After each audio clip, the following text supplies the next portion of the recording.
তো এই কাহিনীটা হলো আজ থেকে ঠিক 2-3 বছর আগেকার কথা, যখন টিকটক নামে পৃথিবীতে থ্যানস নেমে আসে। আর এই খবরটা আমাদের পৃথিবীর সুপার হিরোদের কানে যাওয়া মাত্র তারা একটু টাইম নষ্ট না করে থ্যানসের সাথে ফাইট করতে চলে এবং তারা অন দ্য স্পট থ্যানসের সাথে ফাইট করতে লাগে। আর ফাইট দ্রুত 1 বছর চলার পর অবশেষে তারা পৃথিবী থেকে থ্যানসকে বিনাশ করে দেয়, আমি টিকটককে বিনাশ করে দেয়। তারপরে আমাদের পৃথিবী আবার আগের রকম শান্তশিষ্ট হয়ে চলতে থাকে। কিন্তু হঠাৎ 2024 একদিন আকাশ ফুটো করে নেমে আসে থ্যানসের বদলা নেওয়ার জন্য থ্যানসের পুত্র।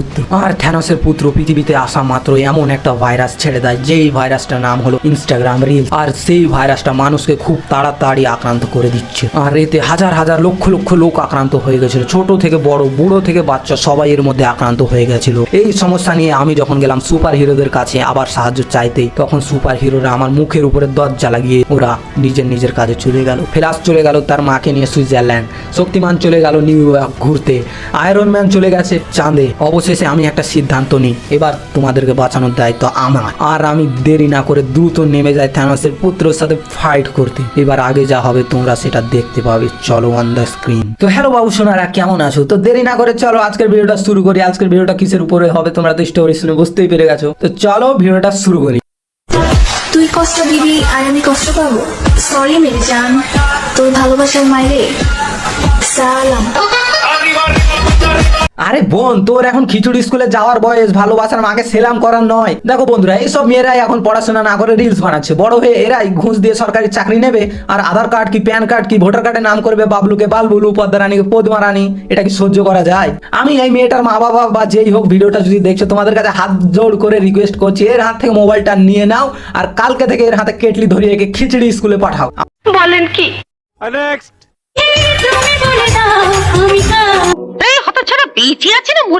আরে একে দেখো, স্বামী মরতে না মরতে বলছে বিধি আমি কার তুমি বলে দাও। আরে দিদি, ওটা তোমার ভাতার, তোমার দেওর না। একটু তো চোখ থেকে জল বার করো, শুধু লিপসিং করলেই হবে? তো এইসব মেয়েগুলাই গাইজ হালকা বয়সে বিধবা, আর ফিউচারে এরাই হবেন বাংলার মুখ্যমন্ত্রী। এটা কি সহ্য করা যায়?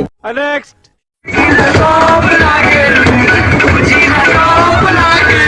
আরে যায় তো মহাত্মা গান্ধী আবার কার বিয়েতে এসে নাচছে গাইস? ও মানে বুঝতে পেরেছি, আম্বানির বিয়েতে কোন ফরেনারকে কত কোটি টাকা দিয়ে এনে আম্বানি নাচিয়েছে। তো এ ভাইয়েরও গরম উঠে গেছে, এ বলছে এবার আমি টাকাতে যে থাকে তাকেই এনে নাচাবো।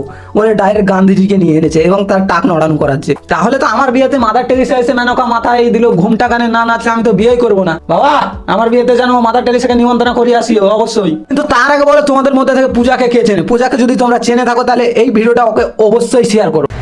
आई love you Puja, I love you यार।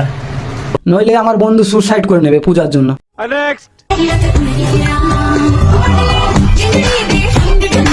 তোমরাই বলো, এদেরকে দেখে তোমাদের কি মনে হয়? আমার তো মনে হয় যে ভাইদের গার্লফ্রেন্ড হয়তো বলেছে আমরা তোমাদের প্যান্ট শার্ট পরতে পারি, তোমরা আমাদের শাড়ি ব্লাউজ পরে দেখাতো। তারপরে আমাদের ভাই ইটের জবাব পাটকেল দিয়ে দিচ্ছে। দেখো, কিন্তু যা বলবো ভাই, মেয়েদের থেকে তো হারায়নি। যাক ভাই, তোরা ছিলাম তোদেরকে। আর যদি বলি তোদের ড্যান্সের কথা, তাহলে তোরা সুপার ড্যান্সারে অবশ্যই চান্স পাবি। এইখানে মমতা মেসির হাতে বল আর শট করেছে, বলটা সিধা গিয়ে গোলকিপারের পিঠে হিট করেছে আর গোলটা সেভ হয়ে গেছে। তো হেই গাইস, আজকের ভিডিওটা ছিল এতটাই। ভিডিওটা যদি ভালো লাগে তো ভিডিওটাতে একটা লাইক আর চ্যানেলটা সাবস্ক্রাইব করো, যাতে আমার মোটিভেশনটা আরেকটু বাড়ে। Bye bye.